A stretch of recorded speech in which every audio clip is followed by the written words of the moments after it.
यासीन साहब, thank you so much for your time. यकीनी तौर पर जो 58(1) या 58(2) है उसको तो ख़त्म कर दिया गया 18वीं आइनी तरमीम के ज़रिए, जहां सदर के पास इख्तियार था कि वो असम्बलियों को तहलील करें और फिर 90 रोज़ में इंतखाबात की तारीख का ऐलान करें।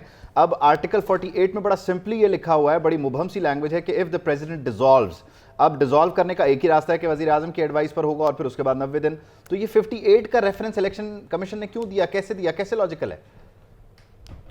देखिए, पहली बात यह है कि आर्टिकल 48 जो है उसको अगर देखेंगे तो वहाँ शुरू में ही ये बात लिखी हुई है कि with the advice of cabinet से मतलब प्राइम मिनिस्टर।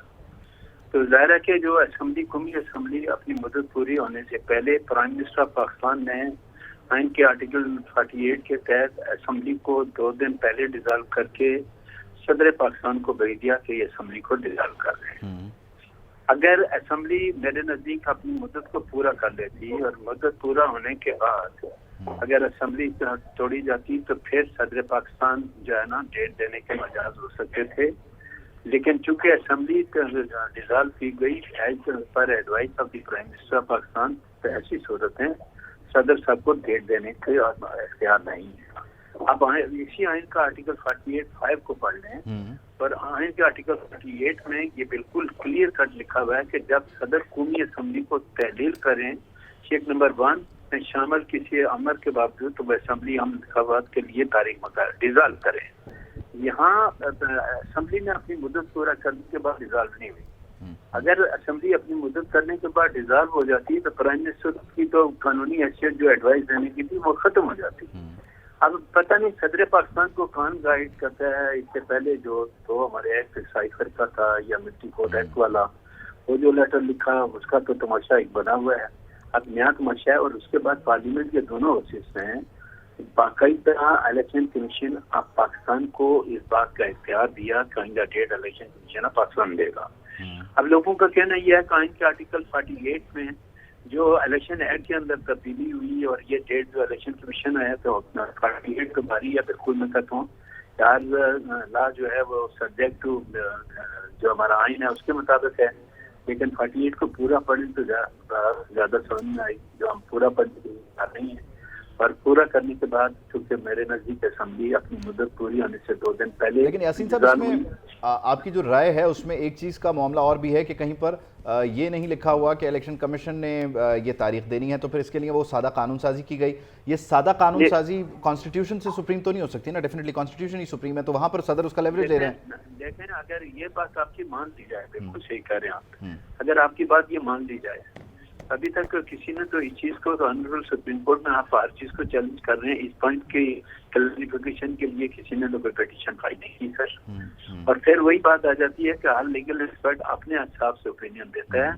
मेरा कहना यह है कि अगर असेंबली अपनी मुद्दत पूरी करने के बाद डिसॉल्व होती तो फिर प्रेसिडेंट ऑफ पाकिस्तान को डेट देने का इख्तियार था, लेकिन असेंबली 2 दिन पहले टूट गई, फिर प्रेसिडेंट के खत्म हो जाता है, फिर ये डाला जाता है इलेक्शन कमीशन ऑफ पाकिस्तान को।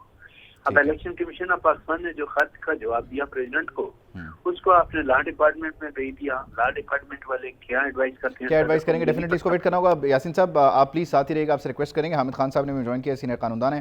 Thank you so much for your time Hamid साहब। यासीन साहब की राय, ये सदर ममलिकत का इख्तियार नहीं है क्योंकि ये इलेक्शन कमीशन ऑफ पाकिस्तान ने तय करना है, क्योंकि 48 में ये लिखा हुआ है कि अगर वज़ीर आज़म की एडवाइस पर वो करते हैं तो फिर जो है वो इलेक्शन की तारीख नहीं देंगे, बल्कि लेकिन फिर साथ में ये भी लिखा हुआ है आइन में कि इलेक्शन कमीशन का कहीं जिक्र नहीं है। तो हाउ इज़ इट पॉसिबल कि आइन के होते हुए एक सादा कानून जो है वो चीज़ों को रीडू करे? ये कैसे पॉसिबल है? नहीं है, मैं इख्तलाफ करता हूँ इस राय से, क्योंकि उसमें लिखा हुआ है कि अगर सदर डिसॉल्व करे तो वो तारीख देगा। अब आए प्राइम मिनिस्टर की एडवाइस पर जब वो डिसॉल्व करता है तो डिसॉल्व करने वाला तो सदर ही होता है, लिहाजा इस 2 सिचुएशन को अलग अलग नहीं किया जा सकता। अलबत्ता एक तीसरी सिचुएशन थी, लेकिन वो यहाँ अप्लाई नहीं करती कि अगर सदर नहीं डिसॉल्व करते और वो डिसॉल्व 48 घंटे के बाद हो जाती तो फिर क्या सूरत हाल होती, उस पर फिर सोचा जा सकता था। लेकिन इस वक्त तो सूरत हाल ये है कि जब प्राइम मिनिस्टर एडवाइस किया, सदर ने डिसॉल्व कर दी, और सदर ने जब डिसॉल्व करनी है उसके बाद सदर का ही इख्तियार है आर्टिकल 48(5) के तहत कि वो डेट اس میں حامد صاحب جو آرٹیکل 48 سب کلاس 5 ہے، اس میں ڈیفینیٹلی یہ لکھا ہوا ہے، یہ مبہم لینگویج ہے، اف دا پریزیڈنٹ ڈیزالوز. اچھا اس میں آج جو الیکشن کمیشن نے اپنے خط میں 58 کا ریفرنس دیا ہے. 58 تو 18ویں ترمیم کے بعد اس کی وہ حیثیت نہیں رہی، صدر کا تو اب وہ اختیار ہی نہیں ہے کہ وہ خود سے چلتی حکومتوں کو گھر بھیج دیں. تو پھر یہ 58 کا reference how do you think کہ یہ فٹ بیٹھتا ہے اس میں؟ مس ریڈ کر رہے ہیں جو ہے 18ویں ترمیم کے بعد آرٹیکل 58 کو، کیونکہ اب تو ڈسکریشنری پریزیڈنٹ کے پاس ڈسکریشنری اختیار ہی نہیں ہے کہ اسمبلی کو ڈیزالو کر دیں. وہ اس وقت تھا جب ان کے پاس ڈسکریشنری اختیار ہوتا تھا، اب تو ممکن ہی نہیں ہے. اب تو جب بھی ڈیزالو کرنا ہے صدر نے کرنا ہے اور ایڈوائس پر کرنا ہے، اور یہی کچھ ہوا ہے. تو اس سے کوئی فرق نہیں پڑ رہا 2 دن پہلے کیا 2 دن بعد میں کیا، صدر نے ہی ڈیزالو کی. صدر نے ڈیزالو کی. اب یہ معاملہ at the end of the day آپ کو سپریم کورٹ آف پاکستان جاتا نظر آ رہا ہے، کیونکہ ایک طرف الیکشن ایکٹ کا حوالہ دیا جا رہا ہے جو کہ سادہ قانون ہے اور ایک طرف آئین ہے. تو اب آئین کی واضح تشریح کے لیے تو پھر سپریم کورٹ کا ہی دروازہ کھٹکھٹایا جائے گا. یہاں پر واضح تشریح کی ضرورت ہی نہیں، بڑی واضح ہے آلریڈی. لیکن بہرحال اب چونکہ ایسا ڈسپیوٹ جب بھی ارائز ہوتا ہے تو پھر کورٹس ہی اس میں انوالو ہو جاتی ہیں، تو سپریم کورٹ ہی فائنل سے کرے. ٹھیک ہے، سپریم کورٹ آف پاکستان سے ہی رجوع کرنا پڑے گا. اور البتہ یہ بڑا واضح ہے، دو ٹوک ہے کہ کس طرح سے آرٹیکل 48 میں صدر مملکت کا اختیار ہے، لیکن الیکشن کمیشن آرٹیکل 58 کو جو ہے وہ مسریڈ کر رہا ہے. جو ماہر قوانین ہیں ان کی رائے آپ کے سامنے ہے، اور جو صورتحال ہے وہ بڑی دلچسپ ہوتی جا رہی ہے، کیونکہ الیکشن کمیشن نے جس چیز کو جواز بنایا یعنی کہ آرٹیکل 58 کو وہ 18ویں ترمیم کے بعد اب اس حیثیت میں برقرار نہیں ہے. صدر مملکت کے پاس اب اختیارات نہیں ہیں کہ وہ اسمبلیاں تحلیل کریں. اب جب بھی انہوں نے اسمبلی تحلیل کرنی ہوگی تو وہ وزیر اعظم کے ایڈوائس پر کریں گے. حامد خان صاحب اور یاسین آزاد صاحب ہمارے ساتھ موجود تھے. آپ دونوں حضرات کا بہت شکریہ.